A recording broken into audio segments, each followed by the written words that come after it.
que je me demande si l'unité est en danger.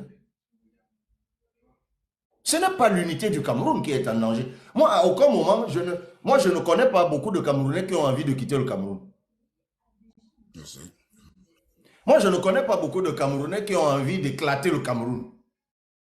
On a un souci, et si vous voulez, on en parle tout de suite. On a un souci avec la crise anglophone. Mais ça encore, je l'ai dit à l'entame de mon propos, c'est une panne de roulement qui vient du vice de fabrication. Parlons-en, ouvrons ce dossier et rappelez-moi, s'il vous plaît, de revenir là où j'ai ouvert les parenthèses.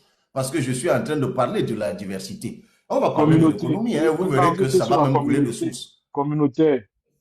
Concept communautaire. Voilà. Le Cameroun, voici le Cameroun. Le Cameroun devient protectorat allemand en 1884. 1916. L'Allemagne qui nous colonisait depuis 1884 perd la Première Guerre mondiale. Les puissances, comme on appelait les puissances de l'Axe, je crois, remportent la Première Guerre mondiale et arrachent donc les possessions de l'Allemagne, tout naturellement. Dans un pays comme le Cameroun, le Togo ou le Ghana, qui étaient des possessions coloniales ou impérialistes allemandes, deviennent des butins de guerre aux mains des vainqueurs. Et dans notre cas, deux des vainqueurs se partagent le butin de guerre appelé Cameroun. Il s'agit de la France et de l'Angleterre, ou si vous voulez du Royaume-Uni, vous appelez comme vous voulez, United Kingdom. Et l'Angleterre, qui a déjà le gros Nigeria à côté, se dit, bon ok, nous on n'a pas les gros yeux, on veut juste la partie d'en bas là, la partie, une petite partie méridionale là, on va appeler ça le Southern Cameroun. Et la France dit, ok, ça va, moi je reste avec l'autre gros morceau qui est plus proche de la Centrafrique, du Tchad, et ainsi de suite. Et c'est comme ça que, du jour au lendemain, nous nous retrouvons écartelés entre la France et le Royaume-Uni. On va rester comme ça jusqu'à 1957 et 56. 56-57, c'est très important. Je ne suis pas là pour vous faire un cours d'histoire. Hein. Après, on va dire qu'Abraham Lévy veut montrer qu'il connaît, s'il connaît ça. Mais c'est important d'en parler. Nous arrivons à 56-57, il y a un tournant à ce moment. Parce que, entre-temps, il y a eu la Deuxième Guerre mondiale. Et la SDN, Société des Nations, est devenue l'ONU, Organisation des Nations Unies. Et il se passe que l'article 2, paragraphe B de la Charte des Nations Unies dit que tous les États sont égaux. Ah tiens, il se pose donc un problème. Tous les États sont égaux. Et les colonies là, eh bien, il faut que ça cesse. Tous les États ont droit à l'indépendance. Et les États impérialistes vont anticiper sur l'indépendance. Du côté nigérian, les Anglais vont en 56, je crois, donner un statut d'autonomie au Nigeria. Et par-delà, à la partie camerounaise, Southern Cameroun. Du côté de la France, la loi Gaston Defferre, vous l'avez tous appris à l'école, accorde l'autonomie interne. Tout ça, c'est pour préparer l'indépendance. Et justement, 3 ans ou 4 ans plus tard, on arrive à l'indépendance. Le Nigeria va proclamer son indépendance en 1960, je ne connais plus exactement la date. Le Cameroun va proclamer la sienne. Le Cameroun francophone, dont la partie française, va proclamer son indépendance le 1er janvier 1960. Et on se retrouve donc avec un problème là.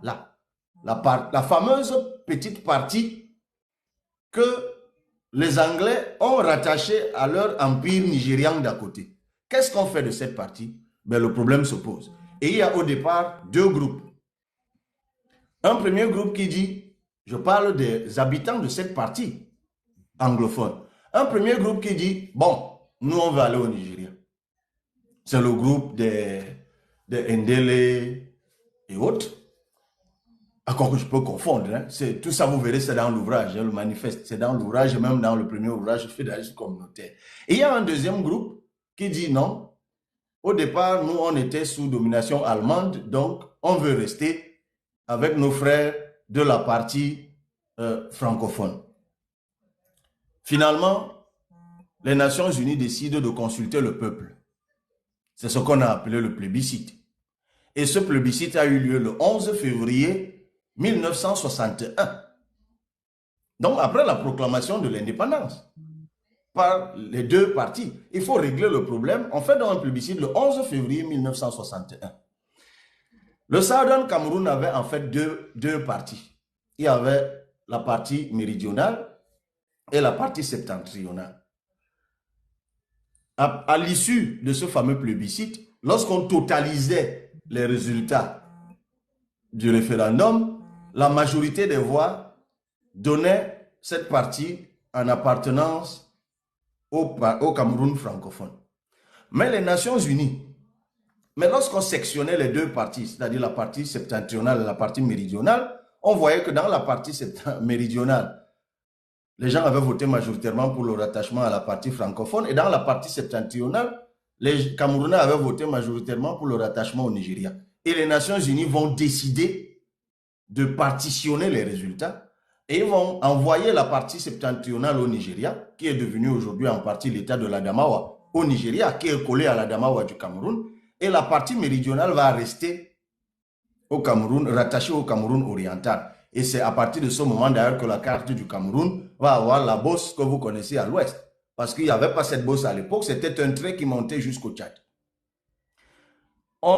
Le problème est donc, en fait, le problème n'est pas réglé. Ça, c'est juste une petite autre fenêtre historique. Beaucoup de gens ne savent pas que le président Ahidjo va décréter le fameux 11 février comme jour de deuil national.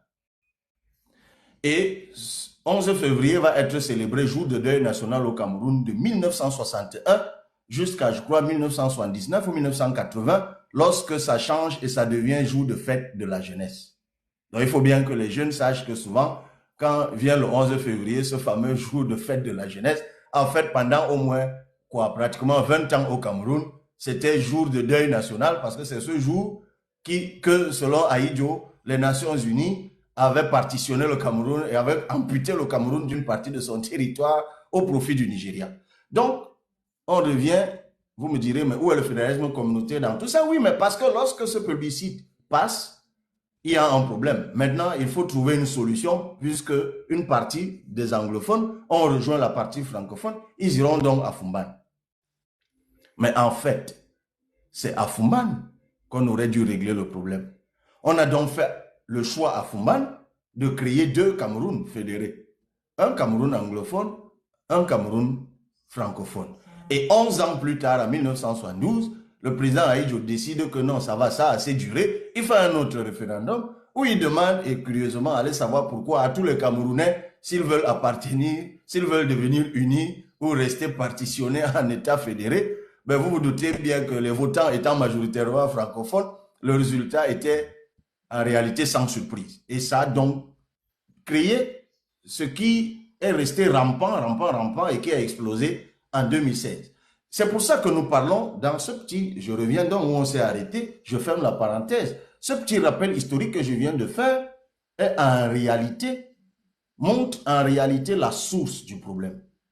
Et nous disons donc que, avant l'arrivée de tout ce beau monde, nous n'étions pas des francophones et des anglophones. Et nous disons que la question linguistique peut être réglée au Cameroun de façon définitive. Imaginez un seul instant que l'on décide que dès l'an prochain, tous les élèves qui s'inscrivent à la maternelle apprendront au même moment le français et l'anglais. Qu'est-ce que vous croyez que le Cameroun sera devenu 20 ans plus tard? Un pays naturellement bilingue. Parce que ces élèves-là, qui durant leur cursus pourront faire les maths en anglais le matin, la géographie le soir en français, la technologie le lendemain en anglais, la chimie le soir en français, ne verront pas la différence et on aura un peuple définitivement bilingue. Comment est-ce qu'on doit construire un fédéralisme qui est marqué linguistiquement par les traces de la colonisation? Moi, ça m'a toujours posé un problème. C'est un choix. Chacun peut analyser l'affaire comme il veut. C'est pour ça qu'on est en politique. C'est pour ça qu'on est dans le débat d'idées. Mais moi, ça me pose un problème de voir les choses comme ça.